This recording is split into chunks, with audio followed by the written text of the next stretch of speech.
Power చూపించాలా? అధికారం ఉన్నదంటూ court ఆదేశాలు పాటించరా? కోర్టు అడుగుతున్నది హైడ్రాని.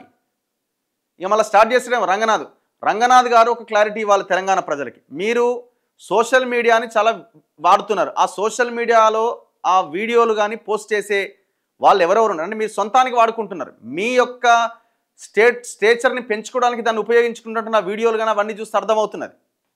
మరి ఆ స్టేచర్ మీరు మీకు ఏమి ఆలోచన ఉంది? భవిష్యత్తులో నేను ఎంపీగా పోటీ చేయాలనే ఆలోచన ఉన్నది. తెలుగు రాష్ట్రాల్లో అయితే తెలంగాణ, లేకపోతే ఆంధ్రప్రదేశ్లో అయితే జనసేన పార్టీ నుంచి పోటీ చేయాలనే ఆలోచనతో మీరు ఉన్నారు. మీ హైడ్రా ఎవరిది? తెలంగాణ ప్రజల డబ్బులతోని ఏర్పాటైంది, అంతే కదా.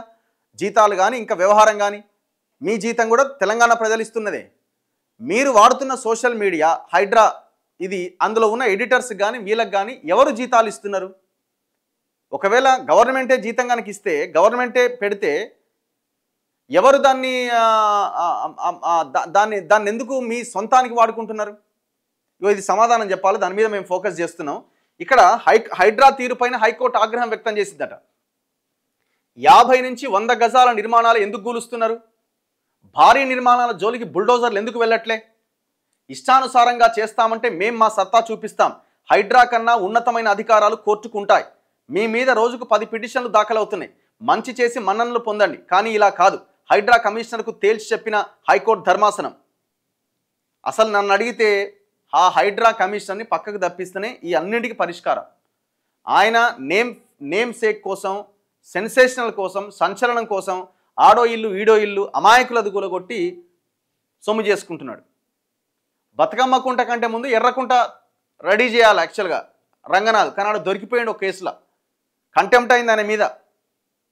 కంటెంప్ట్ చేసిరు 20 కోట్లకేమో కంటెంప్ట్ ఇదే దావా చేసిరు వాళ్ళు అక్కడున్న బిల్డర్. ఎందుకంటే ఆయనది చెరువులో లేదు, గవర్నమెంట్ భూమిలో లేదు. మొత్తం దొంగ రకంగా చేసి అక్కడ లోకల్గా ఉన్న నాయకుల భూములు కాపాడడం కోసం అక్కడ ఎర్రకుంటలో కూల్చివేతలు చేసిండు. స్టార్టింగ్లో 5 అంతస్తులు 3 బ్లాకులు కూల్చేసిన స్టార్టింగ్ హైడ్రా వచ్చిన కొత్తలో. ఈయనకు ఒక రెవెన్యూ అవగాహన లేదు, భూముల మీద అవగాహన లేదు, పోయి ఆడ గులగొచ్చిండు. వాడు ఏడి శ్రీనివాసులని వాడు చెప్పిన మాటలు నమ్మిండి. ఈయన వాడు దొంగ పెద్ద. చాలా కేసెస్లో ఆయన ఇన్వాల్వ్ అయినాడు. సో బతుకమ్మ కుంట కంటే బాచుపల్లిలో ఉన్న ఎర్రకుంటను చేయాల్సిన రంగనాథ్ ఆగిపోయింది అక్కడ. ఇప్పుడు ఆ కేసు తెర మీదకి రాబోతున్నది. హైడ్రా కూల్చివేతలకు ప్రజల ఆమోదమట. జూబ్లీ హిల్స్ ఫలితమే అందుకు నిదర్శనం. అసలు ఏం మాట్లాడుతున్నాడు రేవంత్ రెడ్డి? హైడ్రా కూల్చివేతలను ప్రజలు ఆమోదిస్తున్నారా? కోర్టు అడుగుతున్నది భారీ నిర్మాణాల జోలికి బుల్డోజర్లు ఎందుకు పోతలేవు? వర్టెక్స్ జోలికి ఎందుకు పోదు? వాసవి జోలికి ఎందుకు పోదు? ఇన్కార్ జోలికి ఎందుకు పోదు? అర్బన్ రైస్ జోలికి ఎందుకు పోదు? అవంతిక జోలికి ఎందుకు పోదు? అదిత్రి జోలికి ఎందుకు పోదు?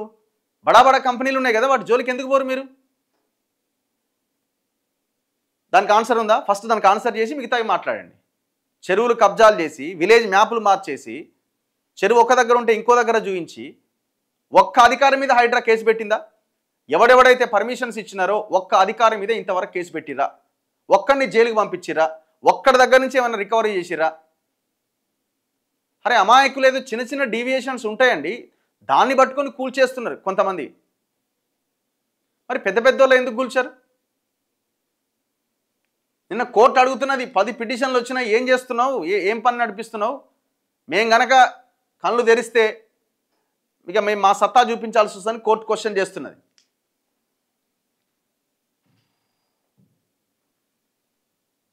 విషయం ఏంటంటే హైడ్రాని కేటీఆర్ మాట్లాడడం ఏంది? హైడ్రా గురించి హైడ్రా వచ్చిందే కేటీఆర్ వల్ల కదా. హైడ్రా వచ్చిందే కేటీఆర్ బినామీలు చేసిన కబ్జాలు, దొంగ లంగ పనుల వల్లే కదా.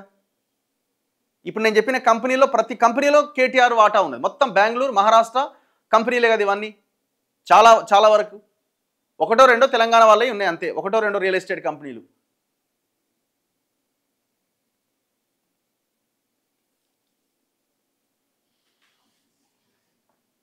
ఇగో హైడ్రా కమిషనర్ ఏవి రంగనాథ్ను ఉద్దేశించి న్యాయమూర్తి ఘాటుగా స్పందించారు. హైడ్రాకు అధికారం ఉంటే అంతకంటే ఉన్నతమైన అధికారం కోర్టుకు ఉన్నదని గుర్తు చేశారు. మీరు అధికారం చెలాయిస్తే కోర్టు అధికారం ఏంటో రుచి చూపించాల్సి ఉంటుందని హెచ్చరించారు. అధికారంతో మంచి చేసి ప్రజల మన్ననలు పొందాలని హితవు చెప్పారు. అప్పుడే మీ పనితీరును ప్రజలు ఆమోదిస్తారు. ఏ పని చేసినా అది చట్టబద్ధంగా ఉండాలని స్పష్టం చేశారు. మరోసారి ఇదే విధంగా కోర్టుకు పిలిపించుకునే పరిస్థితి కల్పించుకోవద్దని, అటువంటి అవకాశం ఇవ్వకుండా విధులు నిర్వహించాలని సూచించారు.